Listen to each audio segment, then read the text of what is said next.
રાજકોટ મહાનગરપાલિકા દ્વારા રાજકોટ શહેરના નગરજનો માટે ભારતીય જનતા પાર્ટીના શાસકો રાજકોટ શહેરના પ્રજાજનોના આશીર્વાદથી અમે લોકો 45 વર્ષથી કામ કરી રહ્યા છીએ।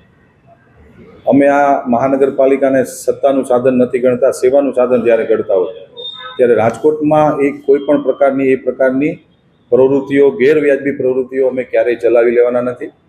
આજે સવારે જ ભારતીય જનતા પાર્ટીના અમારા એક કાર્યકર્તાનો મને ફોન આવ્યો અને એક પત્રકાર મિત્રનો પણ ફોન હતો કે કિસાનપરા જિલ્લા પંચાયત ચોકમાં રેસકોર્સ રિંગ રોડ ઉપર રાજકોટ મહાનગરપાલિકાએ જે સ્માર્ટ બસ સ્ટોપ બનાવ્યા તેમાં હોર્ડિંગો લાગેલા છે, ચિકન અને મટનના અને બિરયાનીના।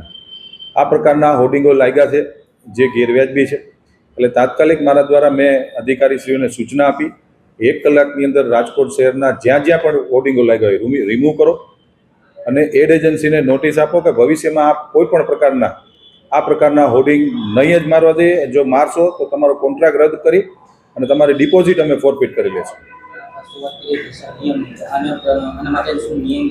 નિયમ રાજકોટ મહાનગરપાલિકાના એવા હોય છે કે જ્યારે કોઈ પણ હોર્ડિંગની પોલિસી બનાવતા હોય અથવા બસ સ્ટોપમાં હોર્ડિંગની પોલિસી બનાવતા હોય છે ત્યારે એડ એજન્સી એના ટેન્ડરો ભરતા હોય છે, પરંતુ આ પ્રકારના કોઈ નિયમો કે આવી જાહેરાત ન કરી એવો કોઈ નિયમ નહોતો, પરંતુ આજે અમારા ધ્યાનમાં આવ્યું છે। એટલે ભવિષ્યમાં આ પ્રકારના પણ અમે નિયમ રાજકોટ મહાનગરપાલિકા બનાવશે। પરંતુ કોઈ પણ સંસ્થા હોય છે જ્યારે એ હોર્ડિંગના કામ આપતી હોય, રાજકોટ મહાનગરપાલિકા જ્યારે ટેન્ડર બનાવતી હોય ત્યારે ટેન્ડરમાં એક શરત હોય છે, ટેકનિકલ કોઈ પણ સ્થિતિઓ આવશે ત્યારે તમારે આ વસ્તુમાંથી અમારી સૂચનાનું તમારે પાલન કરવાનું રહેશે। દાખલા તરીકે આપણે હોર્ડિંગની અંદર કોઈ પણ એવા અભદ્ર ચિત્રો જ્યારે રાજકોટમાં લગાડ્યા હતા ત્યારે ભૂતકાળની અંદર રાજકોટ મહાનગરપાલિકા એ પ્રકારના હોર્ડિંગો કાઢી નાખ્યા છે કે જે બેન દીકરીઓ જોઈ ન શકે એ પ્રકારના અનેક વખત થયા છે અને મહાનગરપાલિકાએ હોર્ડિંગો રિમૂવ કર્યા છે।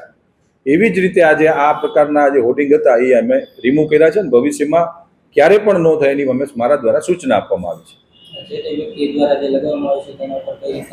એને અમે એડ એજન્સીને અત્યારે નોટિસ ઇસ્યુ કરીએ છીએ અને ભવિષ્યમાં જો ભૂલ કરશે તો એને ટેન્ડર રદ કરીને એને જે ડિપોઝિટ કોર્પોરેશનમાં આપી હોય એ ફોરફિટ કરવામાં આવશે।